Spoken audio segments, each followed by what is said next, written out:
जय हिंद दोस्त, स्वागत है आपका हमारे यूट्यूब चैनल में। तो आज क्लास में जो हमारा चैप्टर फर्स्ट रहेगा इंट्रोडक्शन टू कंप्यूटर, ये हमारा टॉपिक है। इससे रिलेटेड हम 50 टॉप एमसीक्यू सॉल्व करेंगे। जो M1R5 जो एग्ज़ाम होता है हमारे ओ लेवल में पहला, वो इससे रिलेटेड होता है, तो उसके हम क्वेश्चन सॉल्व करने वाले हैं। तो एक प्लेलिस्ट मिल जाएगी जहाँ से जाकर आप देख सकते हैं। तो चलिए चलते हैं मल्टीपल चॉइस क्वेश्चन सॉल्व करने। तो हमारा जो पहला क्वेश्चन है, तो पहला क्वेश्चन में लिखा हुआ है कि कंप्यूटर शब्द की उत्पत्ति लैटिन भाषा के किस शब्द से हुई है। ठीक है, तो कंप्यूटर शब्द की उत्पत्ति लैटिन भाषा के कंप्यूटर नामक शब्द से हुई है, जिसका नाम बाद में कंप्यूटर पड़ गया था। नेक्स्ट क्वेश्चन है क्वेश्चन नंबर 2। क्वेश्चन नंबर दूसरे में दिखा हुआ है कि सूचनाओं का अव्यवस्थित समूह क्या कहलाता है। क्लियर, तो सूचनाओं का अव्यवस्थित जो समूह है वो कहलाता है डाटा, कहलाता है डाटा। अर्थात जब भी आप कंप्यूटर में कुछ भी इनपुट करते हैं तो वह डाटा के रूप में होता है, और प्रोसेसिंग के बाद जब हमको आउटपुट रिजल्ट मिलता है वो हमारा एक इंफॉर्मेशन के रूप में होता है। तो सूचनाओं का जो अव्यवस्थित समूह है वो हमारा डाटा कहलाता है।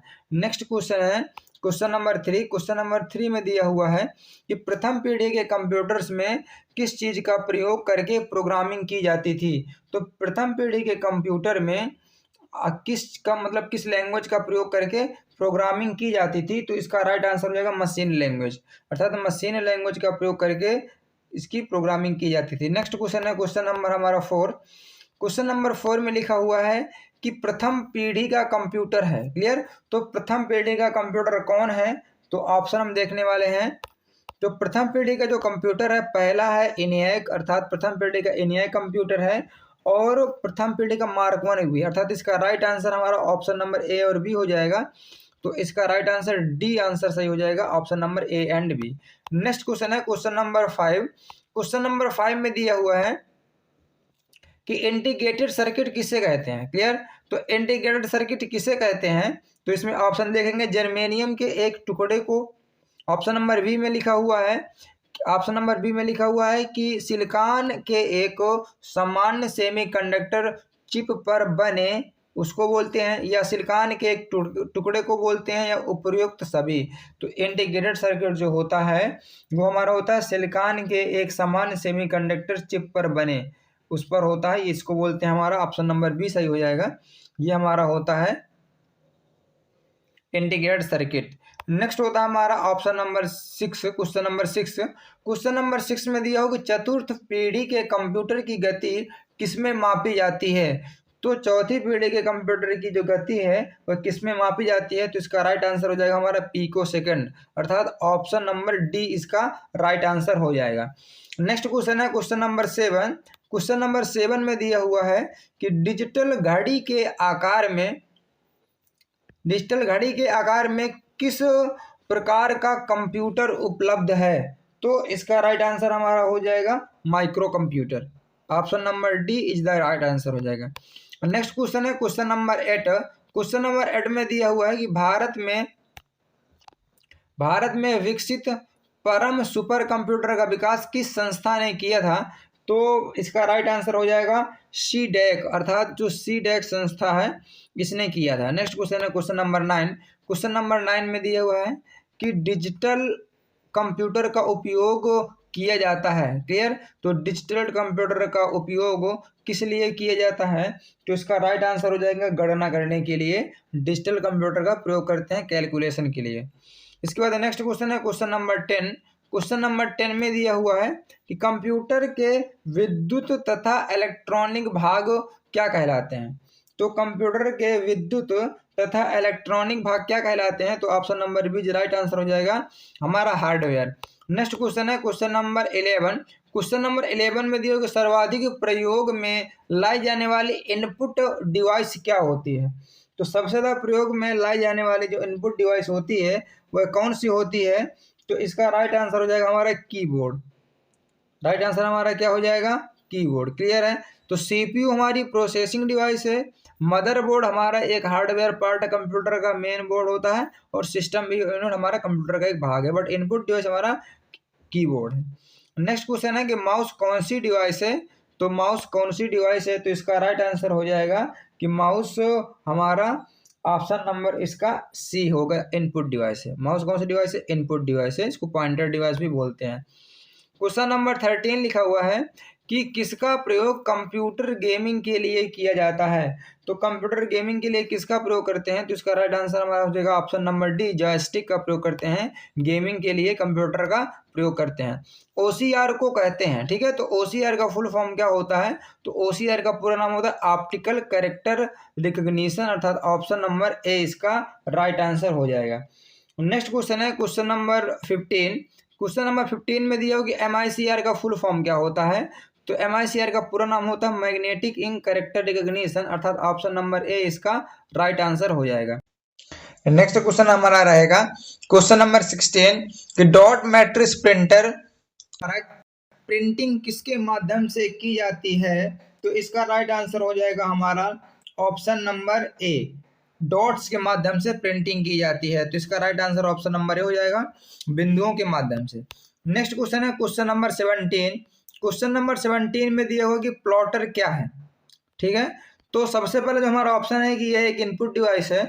इसका प्रयोग बेहतर क्वालिटी के ग्राफिक्स को तैयार करने में होता है। ऑप्शन नंबर बी ए, यह एक आउटपुट डिवाइस है जिसका प्रयोग ड्राइंग्स के लिए किया जाता है। यह एक तीव्र गति वाली आउटपुट डिवाइस है जिसमें कैमरे के लेंस का प्रयोग किया जाता है, उपरोक्त में से कोई नहीं। तो इसका राइट आंसर हो जाएगा हमारा ऑप्शन नंबर बी कि यह एक आउटपुट डिवाइस है और जिसका प्रयोग ड्राइंग्स के लिए किया जाता है, ठीक है। तो प्लॉटर हमारा एक आउटपुट डिवाइस है जिसमें से हम बैनर, पोस्टर, होर्डिंग इत्यादि को प्रिंट करने के लिए प्रयोग करते हैं। नेक्स्ट क्वेश्चन हमारा क्वेश्चन नंबर 18। क्वेश्चन नंबर 18 में देखो कि सीपीयू का फुल फॉर्म क्या होता है? सीपीयू का पूरा नाम क्या होता है? तो सीपीयू का पूरा नाम होता है सेंट्रल प्रोसेसिंग यूनिट, अर्थात ऑप्शन नंबर बी इसका राइट आंसर हो जाएगा। नेक्स्ट क्वेश्चन है क्वेश्चन नंबर 19। क्वेश्चन नंबर 19 में दिया हुआ कि एएलयू का कार्य क्या होता है? क्लियर है। तो एएलयू का कार्य क्या होता है? तो जो हमारा एएलयू होता है उसका कार्य होता है कि ये अर्थमेटिक एंड लॉजिकल कैलकुलेशंस करता है, अर्थात एएलयू का फुल फॉर्म क्या होता है? अर्थमेटिक एंड लॉजिकल कैलकुलेशंस करता है, ऑपरेशंस करता है, अर्थात इसका राइट आंसर ऑप्शन नंबर ए सही हो जाएगा, अर्थात गणितीय क्रियाओं व तुलनाएं करना। क्लियर। नेक्स्ट क्वेश्चन है क्वेश्चन नंबर 20। क्वेश्चन नंबर 20 में दिया हो कि सीपीयू का वह भाग जो कंप्यूटर के सभी भागों के कार्य पर नजर रखता है, ठीक है। तो सीपीयू में मुख्यतः 3 यूनिट होती हैं, जो हमारा सीयू, एएलयू और एमयू होता है। तो कंट्रोल यूनिट हमारा होता है सीयू, जो सारी उसके भाग को नियंत्रित करता है, कंट्रोल करने का काम करता है, वो सीयू होता है।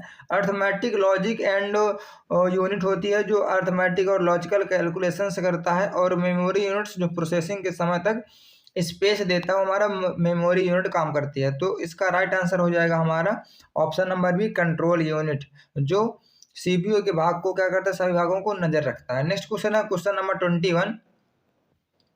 क्वेश्चन नंबर 21 में दिया हुआ है कि मेमोरी के अनुक्रम का क्या स्थान सबसे ऊंचा है, ठीक है। तो मेमोरी के किस अनुक्रम का स्थान सबसे ऊंचा है? तो इसका राइट आंसर हो जाएगा रजिस्टर्स। क्लियर। तो ऑप्शन नंबर हमारा ए राइट आंसर हो जाएगा कि मेमोरी के क्रम में रजिस्टर का स्थान सबसे ऊंचा, मतलब हाईएस्ट जो मेमोरी होती है वो क्या होती है? हमारी रजिस्टर्स होती है। क्लियर है, अर्थात सबसे तीव्र गति से कार्य करती है। नेक्स्ट हमारा होता है कि निम्न में से सीपीयू को डाटा उपयोग करने के लिए सबसे तीव्र मार्ग प्रदान करता है, तो वह कौन है? तो इसका राइट आंसर हो जाएगा हमारा ऑप्शन नंबर बी, रजिस्टर होता है। क्या होता है? रजिस्टर। मेमोरी हमारी रजिस्टर जो होता है। इसके बाद हमारा नेक्स्ट क्वेश्चन है क्वेश्चन नंबर 23। क्वेश्चन नंबर 23 में दिया हुआ है कि कंप्यूटर का माइक्रो प्रोसेसर। क्लियर। तो कंप्यूटर का माइक्रो प्रोसेसर क्या होता है? तो कंप्यूटर का जो माइक्रो प्रोसेसर है वो केवल मशीन भाषा को समझता है, अर्थात अंडरस्टैंड्स ओनली मशीन लैंग्वेज को समझता है। नेक्स्ट क्वेश्चन है क्वेश्चन नंबर 24। क्वेश्चन नंबर 24 में दिया हुआ है कि किसमें सभी डाटा व प्रोग्राम स्टोर किए जाते हैं? क्लियर है। तो किसमें सभी डाटा व प्रोग्राम स्टोर किए जाते हैं? तो इसका right answer option number B हो जाएगा कि मेमोरी पर सभी डाटा व प्रोग्राम स्टोर किए जाते हैं। नेक्स्ट क्वेश्चन है क्वेश्चन नंबर 25। क्वेश्चन नंबर 25 में दियो कि मेमोरी की क्षमता किसमें मापी जाती है? तो मेमोरी की क्षमता किसमें मापी जाती है? तो उसका राइट आंसर हमारा एमबी, अर्थात मेगाबाइट में मापी जाती है। क्लियर। ये सारे भी मेमोरी के ही एक तरह से यूनिट्स हैं। तो सबसे जो छोटी यूनिट होती है वो बिट होती है, इसके बाद बिट के बाद बाइट आती है, फिर निबल आता है, अर्थात मेमोरी की सबसे छोटी यूनिट हमारी बिट होती है, लेकिन मेमोरी की क्षमता को मेगाबाइट में मापते हैं। नेक्स्ट क्वेश्चन है क्वेश्चन नंबर 26। क्वेश्चन नंबर 26 में दिया होगा कि कंप्यूटर बंद होने पर किसके कंटेंट नष्ट हो जाते हैं। तो इसका राइट आंसर हमारा हो जाएगा ऑप्शन नंबर डी, मुख्य मेमोरी। अर्थात मुख्य मेमोरी के जितने भी हमारे कंटेंट होते हैं, जो भी डाटा होता है, कंप्यूटर के बंद होने पर अर्थात पावर सप्लाई जाने पर डाटा क्या होता है, इरेज हो जाता है। नेक्स्ट क्वेश्चन है क्वेश्चन नंबर 27। क्वेश्चन नंबर 27 में दिया हुआ है कि रोम का पूर्ण नाम क्या है। तो रोम का फुल फॉर्म होता है रीड ओनली मेमोरी, अर्थात ऑप्शन नंबर बी इसका राइट आंसर हो जाएगा। नेक्स्ट क्वेश्चन है क्वेश्चन नंबर 28। क्वेश्चन नंबर 28 में दिया होगा कि रोम में डाटा, ठीक है, तो रोम में डाटा क्या होता है। तो ऑप्शन नंबर 1 में लिखा है कि सिर्फ पढ़ा जा सकता है, ऑप्शन नंबर सी में लिखा हुआ कि सिर्फ लिखा जा सकता है, ऑप्शन नंबर बी में लिखा होगा नॉन वोलेटाइल होता है, ऑप्शन नंबर डी में ए और बी दोनों। तो इसका राइट आंसर हमारा क्या होगा कि जो रोम में डाटा है वह सिर्फ पढ़ा जा सकता है, अर्थात राइट आंसर ऑप्शन नंबर ए हो जाएगा। नेक्स्ट क्वेश्चन है कि रोम मेमोरी कौन सी मेमोरी होती है। तो आपको पता है कि देखिए, जब रोम में मतलब दो प्रकार से कोई मेमोरी होती है, एक होता है वोलेटाइल, एक होती है नॉन वोलेटाइल। क्लियर। तो वोलेटाइल क्या होती है कि ऐसी मेमोरी जिस पर हमारा डाटा पावर सप्लाई बंद होने के बाद, अर्थात लाइट जाने के बाद या कंप्यूटर बंद होने के बाद डाटा डिलीट हो जाता है, उसको बोलते हैं वोलेटाइल मेमोरी। वोलेटाइल मेमोरी सिर्फ एक होती है, उसको बोलते हैं रैम। इसके बाद इसके अलावा जो भी मेमोरी होती है वो सारी नॉन वोलेटाइल होती हैं, अर्थात ऐसी मेमोरी जो पावर सप्लाई जाने के बाद भी डाटा इरेज ना हो, तो उसको बोलते हैं नॉन वोलेटाइल मेमोरी। तो आपको यह बात पता है कि जो हमारे रोम पर प्रोग्राम होते हैं वो परमानेंट स्टोर रहते हैं, ठीक है, जब तक हम अल्ट्रा वायलेट किरणों से इरेज ना करें या तो इलेक्ट्रिकल से, हाई वोल्ट के करंट से। अर्थात आप इसका right answer option number B होगा, नॉन वोलेटाइल मेमोरी है, अर्थात इस मेमोरी पर पड़ा डाटा इरेज नहीं होता है, लाइट जाने के बाद भी डाटा बना रहता है। रोम हमारी नॉन वोलेटाइल मेमोरी होती है। नेक्स्ट क्वेश्चन है क्वेश्चन नंबर 30। क्वेश्चन नंबर 30 में दिया हुआ है कि निम्नलिखित में से किसे मैग्नेटिक स्टोरेज कहा जाता है। तो निम्नलिखित में से किसे मैग्नेटिक स्टोरेज कहा जाता है। तो इसका राइट आंसर हो जाएगा मैग्नेटिक स्टोरेज किसे बोलते हैं। तो इसका राइट आंसर हो जाएगा हमारा पी रोम को। किसको बोलते हैं, पी रोम को मैग्नेटिक स्टोरेज बोलते हैं। क्लियर। इसके बाद हम नेक्स्ट देखेंगे। नेक्स्ट क्वेश्चन है क्वेश्चन नंबर हमारा 31। क्वेश्चन नंबर 31 में दिया हुआ है कि कंप्यूटर सीधे संपर्क किससे करता है। ठीक है, तो कंप्यूटर सीधे संपर्क किससे करता है। तो हार्ड डिस्क ड्राइव से करता है, अर्थात इसका राइट आंसर ऑप्शन नंबर ए हो जाएगा। नेक्स्ट क्वेश्चन है क्वेश्चन नंबर 32। क्वेश्चन नंबर 32 में दिया होगा कि प्रोग्रामों के समूह को क्या कहते हैं। तो प्रोग्रामों के समूह को क्या बोलते हैं। तो इसका राइट आंसर ऑप्शन नंबर ए हो जाएगा, सॉफ्टवेयर। क्लियर। तो इसका राइट आंसर हो जाएगा ऑप्शन नंबर ए, सॉफ्टवेयर कहते हैं। नेक्स्ट क्वेश्चन है क्वेश्चन नंबर 33। क्वेश्चन नंबर 33 में दिया हुआ है कि कौन सा सॉफ्टवेयर कंप्यूटर के हार्डवेयर को नियंत्रित करता है। तो कौन सा सॉफ्टवेयर कंप्यूटर के हार्डवेयर को नियंत्रित करता है। तो इसका राइट आंसर हो जाएगा option number B, system software. ठीक है, आपको पता है कि सॉफ्टवेयर तीन प्रकार के होते हैं। सिस्टम सॉफ्टवेयर होता है, एक एप्लीकेशन सॉफ्टवेयर होता है, एक होता है यूटिलिटी सॉफ्टवेयर। तो जो हमारा सिस्टम सॉफ्टवेयर होता है, जो हमारे कंप्यूटर को चलने में मदद करता है, जैसे ऑपरेटिंग सिस्टम वगैरह।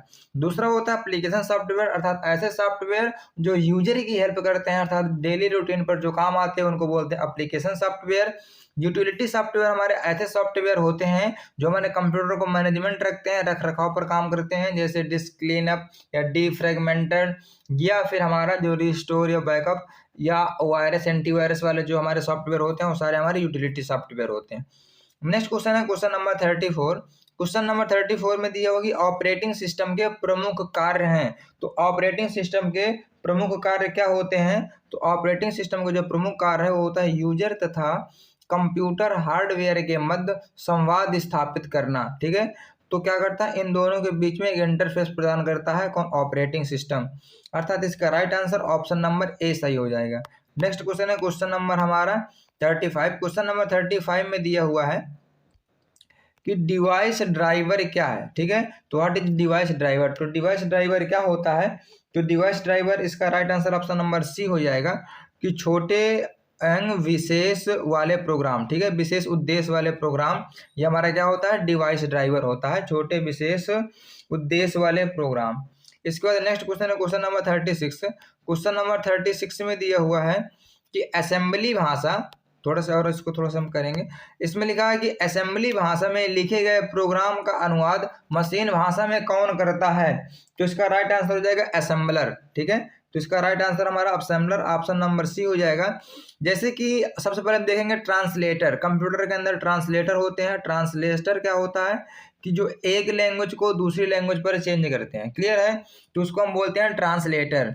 ये क्या होते हैं? सिस्टम सॉफ्टवेयर होते हैं। ये होते हैं 3 प्रकार के, एक होता है कंपाइलर, एक होता है हमारा इंटरप्रेटर और एक होता है हमारा असेंबलर। तो असेंबलर हमारा जो ट्रांसलेटर होता है वो क्या होता है कि हमारी असेंबली भाषा को कंप्यूटर की भाषा में बदलता है, मशीन लैंग्वेज करता है, तो हमारा होता है असेंबलर। कंपाइलर क्या होता है कि ये हमारी हाई लेवल लैंग्वेज को मशीन भाषा में बदलता है, और इंटरप्रेटर भी हमारे हाई लेवल लैंग्वेज को मशीन भाषा में बदलता है। लेकिन कंपाइलर क्या करता है कि जो भी हमारा प्रोग्राम रहता है तो उसको एक ही बार पर कंप्यूटर की भाषा में बदलता है, मशीन भाषा में बदलता है। जो इंटरप्रेटर होता है तो ये बाय स्टेटमेंट मशीन भाषा में बदलता है। नेक्स्ट क्वेश्चन है क्वेश्चन नंबर 37। क्वेश्चन नंबर 37 में दिया हुआ है कि एक समय में सोर्स प्रोग्राम के केवल एक कथन को मशीन भाषा में अनुवाद करता है। एक समय में, ठीक है, सोर्स प्रोग्राम को केवल एक कथन को मशीन भाषा में बदलता है। तो अभी हमने आपको बताया था कि हमारे ट्रांसलेटर 3 प्रकार के होते हैं, जो जिसमें से कंपाइलर जो हमारा होता है, जिसमें जो हमारा कंपाइलर होता है वो एक साथ पूरे प्रोग्राम को मशीन भाषा में बदलता है, और इंटरप्रेटर हमारा क्या होता है कि एक कथन को एक बार में क्या करता है? ट्रांसलेट करता है। ठीक है, तो इसका right answer option number D सही हो जाएगा। नेक्स्ट क्वेश्चन है क्वेश्चन नंबर 38 में दिया हो कि MS वर्ड किसका उदाहरण है? क्लियर, तो MS वर्ड किसका उदाहरण है? तो एप्लीकेशन सॉफ्टवेयर है MS वर्ड, क्योंकि हम हमारे यूज के लिए इसको बनाया गया है, यूजर के डेली रूटीन के लिए बनाया गया है कि हमारी हेल्प कर सके। हमारा MS वर्ड एप्लीकेशन सॉफ्टवेयर होता है।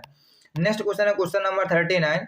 क्वेश्चन नंबर 39 में दिया हुआ है कि स्टोरेज की थोड़ी सी जगह में बहुत सी फाइल को स्टोर करने के लिए निम्नलिखित में से किसका प्रयोग किया जाता है? क्लियर है, तो इसका राइट आंसर हो जाएगा हमारा ऑप्शन नंबर डी हो जाएगा। इसका right answer disk compression. Clear, तो डिस्क कंप्रेशन से बहुत सी फाइल को स्टोर कर सकते हैं छोटी सी जगह में। नेक्स्ट क्वेश्चन है क्वेश्चन नंबर 14।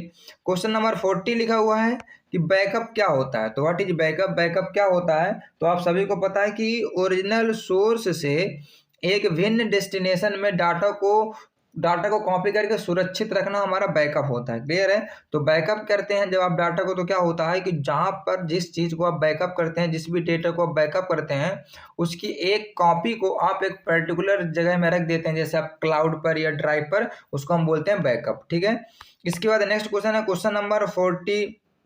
क्वेश्चन नंबर 41 में दिया कि यूटिलिटी प्रोग्राम शामिल करता है। यूटिलिटी प्रोग्राम क्या है? यूटिलिटी प्रोग्राम क्या शामिल करता है? तो इसका राइट आंसर होता है कि अब जैसा कि मैंने बताया है कि सॉफ्टवेयर 3 प्रकार के होते हैं, जिसमें से पहला सॉफ्टवेयर होता है हमारा एप्लीकेशन सॉफ्टवेयर, दूसरा होता है सिस्टम सॉफ्टवेयर, तीसरा होता है यूटिलिटी सॉफ्टवेयर। यूटिलिटी सॉफ्टवेयर क्या होते हैं कि वैसे हमारे सॉफ्टवेयर जो हमारे कंप्यूटर को रख रखाव मैनेज करते हैं, हमारे मैनेजमेंट के लिए काम करते हैं। ठीक है, जिसमें से पहला एंटीवायरस सॉफ्टवेयर, ये भी यूटिलिटी सॉफ्टवेयर होता है। दूसरा होता है बैकअप, ये भी हमारा यूटिलिटी सॉफ्टवेयर होता है। डिस्क डिफ्रैगमेंटेड भी हमारा यूटिलिटी सॉफ्टवेयर होता है, अर्थात इसका right answer option number D हो जाएगा। उपयुक्त सभी यूटिलिटी प्रोग्राम होते हैं। नेक्स्ट क्वेश्चन है क्वेश्चन नंबर 42। क्वेश्चन नंबर 42 में दिया होगा कि डिस्क क्लीनर में क्या मदद करता है? ठीक है, तो डिस्क क्लीनर फ्री में करने में क्या मदद करता है? ठीक है, तो इसका राइट आंसर हो जाएगा हमारा ऑप्शन नंबर डी, अर्थात जो डिस्क क्लीनर है इंफॉर्मेशन को फ्री करने में मदद करता है। इसका right answer option number D हो जाएगा। नेक्स्ट क्वेश्चन है क्वेश्चन नंबर 43 लिखा हुआ है कि क्वेश्चन नंबर 43 में निम्नलिखित में से कौन से सॉफ्टवेयर का सोर्स कोड मॉडिफाई करने के लिए उपलब्ध है? तो सोर्स कोड मॉडिफाई करने के लिए उपलब्ध है, तो इसका राइट आंसर हमारा हो जाएगा ऑप्शन नंबर डी हो जाएगा, ओपन सोर्स सॉफ्टवेयर। ठीक है, तो इसका right answer option number D हो जाएगा, अर्थात ऐसा कौन सा सोर्स कोड है जो मॉडिफाई करने के लिए उपलब्ध है? तो ऑप्शन नंबर इसका डी हो जाएगा। नेक्स्ट क्वेश्चन है क्वेश्चन नंबर 44। क्वेश्चन नंबर 44 में दिया हुआ है कि ओपन सोर्स सॉफ्टवेयर का एग्जाम्पल क्या होता है? ठीक है, तो ओपन सोर्स सॉफ्टवेयर का जो एग्जाम्पल होता है वो क्या होता है, तो सबसे पहले हम देखेंगे जो ओपन सोर्स का एग्जाम्पल होता है, पहला होता है लिनक्स, ओपन सोर्स सॉफ्टवेयर होता है, और दूसरा होता है माई एसक्यूएल, ये भी ओपन सोर्स सॉफ्टवेयर होता है, अर्थात इसका right answer option number D हो जाएगा, ए एंड सी। क्लियर। इसके बाद नेक्स्ट क्वेश्चन है क्वेश्चन नंबर 4-5। क्वेश्चन नंबर 4-5 में दिया हुआ है कि सॉफ्टवेयर कॉपीराइटेड सॉफ्टवेयर होता है। तो कॉपीराइटेड सॉफ्टवेयर कौन सा होता है हम उसको देखने वाले हैं, ठीक है। तो हमारा कॉपीराइटेड सॉफ्टवेयर होता है प्रोप्राइटरी, अर्थात इसका right answer option number B answer हो जाएगा इसका। नेक्स्ट क्वेश्चन है क्वेश्चन नंबर 46। क्वेश्चन नंबर 46 में दिया हुआ है कि यह एक ऐसी डिवाइस है जिसमें एक विशेष कार्य होता है, इसके अतिरिक्त आमतौर पर छोटे आयाम होते हैं। क्लियर है। तो ऐसी कौन सी डिवाइस है जिसका विशेष कार्य होता है, जिसका राइट आंसर हो जाएगा ऑप्शन नंबर बी गैजेट। इसका राइट आंसर हो जाएगा option number B gadget. Next question है क्वेश्चन नंबर 47। क्वेश्चन नंबर 47 में दिया हुआ है कि निम्नलिखित में से कौन सा आईटी गैजेट्स है। क्लियर। तो निम्नलिखित में से कौन सा आईटी गैजेट, आप सबको पता है कि स्मार्टफोन, ये भी हमारा क्या है, स्मार्टफोन हमारा क्या है, आईटी गैजेट्स है। दूसरा हमारा टैबलेट भी आईटी गैजेट है, और स्मार्ट वॉच भी आईटी गैजेट है, अर्थात इंफॉर्मेशन टेक्नोलॉजी पर आधारित है। तो इसका राइट आंसर हो जाएगा हमारा ऑप्शन नंबर डी, अर्थात ये सभी हमारे क्या हैं, आईटी गैजेट्स हैं। तो इसका right answer option number D सही हो जाएगा। नेक्स्ट क्वेश्चन है क्वेश्चन नंबर 48। क्वेश्चन नंबर 48 में दिया हुआ है कि निम्नलिखित